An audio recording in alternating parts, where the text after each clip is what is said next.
Let's bring in our U.S. political analyst, Eric Ham, who's following it all for us here. Let me start with Michael Cohen and how significant that is going to be, Eric. What do you think? Oh, it's going to be huge. And here's why Michael Cohen's testimony now even raises the stakes, because for the month that the prosecution has put forward their case, they have not done anything to directly tie Donald Trump to the actual falsification of these business records. So to do that now, it all rests on Michael Cohen's shoulders to be able to tie Donald Trump to that. Now, what we saw today was also a bit of a bombshell, because when the jury was dismissed for the day, we saw the back and forth between the judge, the prosecution, and the defense over Allen Weisselberg. And of course, Allen Weisselberg is central to all of this because he also would be a part of this conspiracy about the falsification of the business records. And we saw this back and forth on how to actually get him to testify and provide information for exactly what happened with these records. And it's unclear if the prosecution can actually get him to testify.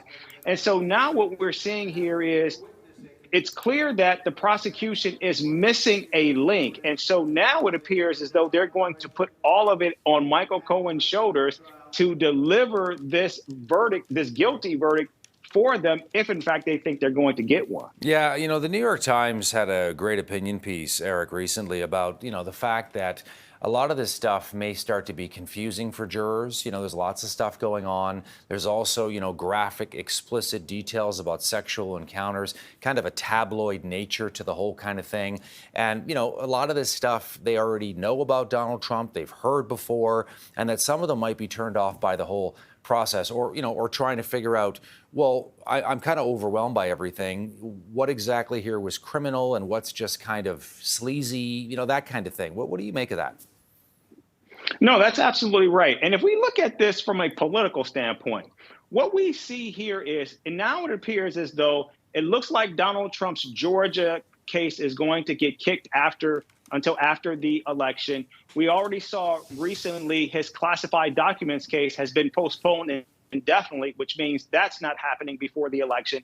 And it's unclear if his case for interfering with the election certification is going to happen as well. And so now everything rests on this case if, in fact, Donald Trump is going to be found guilty. And I think what we have here is, because these are still, while felonies, they're still seen as minor felonies, because the possibility of jail time really isn't a specter that's hanging over Donald Trump's head.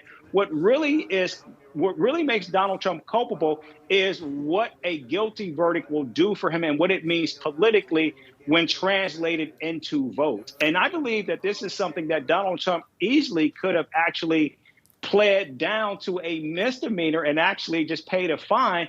And this case would be over. And then the other three more serious and more damaging cases, it looks like those are not even going to happen.